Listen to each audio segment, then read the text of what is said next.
কর্মী বিশ্বজিৎ মাহাতো আপনার ছেলে, সে ইতিমধ্যেই বিজেপির হয়ে লড়াই করছে জয়পুর বিধানসভা কেন্দ্র। এতে আপনাদের কর্মী আন্দোলন, এই আন্দোলনের কতটা লাভ হবে? আদিবাসী কর্মী সমাজ আজ আমরা দীর্ঘ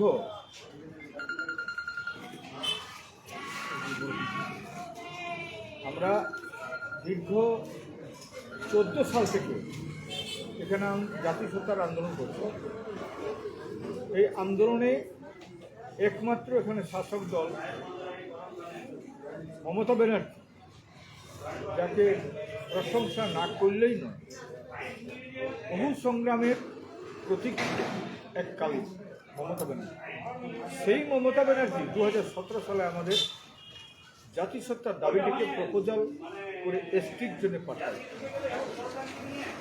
পরবর্তীকালে আজ কত দিন বিতে গেল, কমেন্ট আর জাস্টিফিকেশন ফিরে পাঠানোর কথা ছিল, আজ পাঠালো নাই। ওর সঙ্গে 4 বার আমরা বৈঠক করেছি, সিটিং করেছি, ফ্রুটফুল ডিসকাশন হয়েছে, কিন্তু সমস্ত কথার অত্যন্ত দুঃখ এবং বেদনার লাগে যে একটা সংগ্রামের প্রতীক, সে একটা সংগ্রামকে একটা প্রান্তিক জনজাতি গোষ্ঠী কর্মী, সেই জাতি একটা আন্দোলন করছে, কথা দেওয়ার পরও আজ কথা রাখতে পারে। উপরন্তু আজকে অভিজিৎ ব্যানার্জি এখানে এসছি, অন্য লোকে যে যাই বলুক, কিন্তু আজকে আমি বলবো সম্পূর্ণ মদত ছিল এটা মুখ্যমন্ত্রী সরকারের মদতে। আজ খুশি মতন আবার আমাদের উপর নির্যাতন চালাবে। এই যে জাতির উপর নির্যাতন, নিন্দা সব রকম করেছে, আমাদের বিরুদ্ধে কেস করানো হয়েছে যাতে কর্মীরা আর রেল টিকতে না পারে বিভিন্নভাবে, এবং গ্রামে গ্রামে ব্যারিকেড, শিশু, বৃদ্ধ, বৃদ্ধা, যুবক কাউকে মানে না, গাদা গাদা লোক অ্যারেস্ট করে। এই যে বীতশ্রদ্ধ, আমরা সেদিনেই কিন্তু 8 তারিখে বলেছি একটিও ভোট নয় টিএমসিকে জিততে দেওয়া হবে না, এই যে কথা বলেছি। আর এইটার জন্য পরিষ্কার কথা, টোটাল জঙ্গলমহলের মানুষ আজ একটা জায়গাতে চলে গেছে, আর টিএমসিকে লোকে ভোট দেবে না। আমার ছেলে ভোটে দাঁড়াইছে। আমাদের জাতিসত্তার দাবিটাকে আমরা যেমনভাবে আমরা ওকে রিকোয়েস্ট করেছিলাম, আজকে আমরা রিকোয়েস্ট করেছি একটা জায়গায় অমিত শাহ, এবং সেই অমিত শাহ আমি যেটা বুঝলাম তার আন্তরিকতার সাথে যে কথা বলা, আমাদের যেভাবে ও আমাদেরকে স্থান দিয়েছে, ওখানে কাউকে ফোন নিয়ে ঢুকতে দেওয়া হয় নাই পার্লামেন্ট, তাহলে সেখানে সম্মানটা, ওইখানে বোধহয় কতবার যে মুখ্যমন্ত্রীর কাছে দেখা করেছে, ফোনটা ঢুকতে ওখানে পার্লামেন্টে আমরা ফোন নিয়ে ঢুকে ওখানে কথা বলে 1 ঘন্টা কথা বলেছি। বলে বিজেপি কথা রাখবে আপনাদের আন্দোলন, আমাদের জাতিসত্তার দাবিটাকে একবার তো দেখবো রে বাবা। আমরা ও কথা দিয়েছে, কথা যদি না রাখে তো আমরা তো কারো গোলামি করি নাই। আমরা জাতিসত্তার আন্দোলন লড়ব। জাতিসত্তা আমার মনে হচ্ছে আজকে যদি আমার বেটা বটে বলছি না, আমার ছেলে বটে, আমার আশীর্বাদ থাকবে। আর প্রত্যেকটা লোকের আছে, এই যে 2টা জায়গায় জানাইছি, একটা হচ্ছে রাজেশ, আর এইখানে আমি ওখানে ভাবেছিলাম প্রথমত, কিন্তু না, প্রত্যেকটা মানুষের সমর্থন আছে। অত্যাচারের বিরোধ এই আমরা প্রতীক হিসাবে এই 2টা জায়গায় দেখতে হবে। আজ টিএমসিরা যে অত্যাচার করেছে, আজকে যে কথাটা বলবো জয়পুরে হয়েছে, তো করছিলেন অত্যাচার, ওই বিষয়গুলো তো আমি জানি।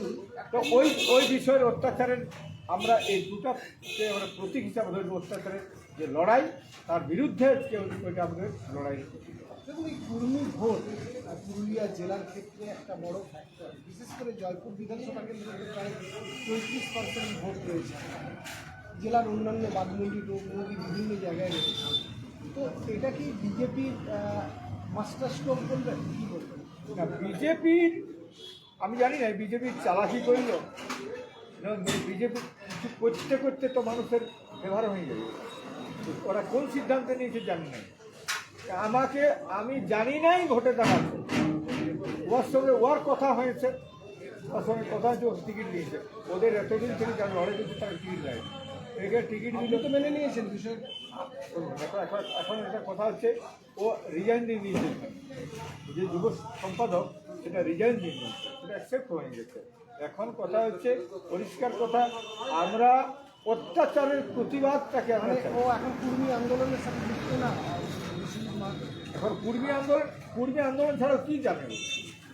ও জানে কোনটা কর্মী আন্দোলন ছাড়া? আপনি তো বললেন যে রিজাইন দিয়েছে। না, ও রিজাইন দিয়েছে মানে যদি কোনো কোনো কিছু টেকনিক্যাল কোনো অসুবিধা হয় তার বক্তব্য রাখতে। আমার কবে আমি কি বলছি দুর্গাপূজার, এবং ওইটা বাপের বেটা যদি ওঠে কেউ, তাহলে সত্যিকারের দুর্গাপূজার কি বলেছি পুরা টোটালটা বাইর করুক আর মানুষের কাছে রাখুক। হ্যাঁ। একটু কি দোষ? আপনি দেখছেন জয়পুরের বেশ কিছু জায়গায় একটা বিক্ষোভ দেখানো হচ্ছে এই বিষয়কে নিয়ে। আপনি যেটা প্রসঙ্গটা তুললেন, আপনি সেদিন কি বলেছিলেন বা আপনি কিভাবে ব্যাখ্যা আমি বলেছিলাম আমার ঘরের ছেলেকে বলছি, আমি কারো ভাবাবেগে আমি হস্তক্ষেপ করছি নাই, আপনারা কিছু মনে করবেন নাই। আমার ছেলে বলছি, আমার নিজের জাতির সত্তা বলছি, জাতির সত্তা বসবাস করছি। যে আজকে যে মানে ব্রাহ্মণ, এই ব্রাহ্মণের বিষয়টা বলেছে স্বামী পেরিয়ারের কথাটা আমি তুলে ধরেছিলাম। আর স্বামী পেরিয়ার কথাটা তুলতে যে এরা ওই চৌধুরী মতো ব্রাহ্মণের বিরুদ্ধে, যারা স্বামী পেরিয়ার বলেছে। এটাও তো আপনার বিরুদ্ধে একটা অভিযোগ করছিল আমার দুর্গা নিয়ে আপনি অসম্মানজনক কথা বলেছেন। না, আমি কখনো জীবনে বলি নাই। আমার ওই পুরো ভিডিওটা আনা হোক, তাহলে আমি বলতে পারি স্বামী পেরিয়ারের কথাটা তুলে ধরি। মানে ভুল ব্যাখ্যা করা হচ্ছে। একদম পুরো ভুল। আমার না ওটা তখন মানে ইয়ে করে তো রেকর্ডিংটা, আমি তো এখন রেকর্ডিং করি নাই, ওইটা বার করুন না, তাহলে বলবো বাপের বেটা।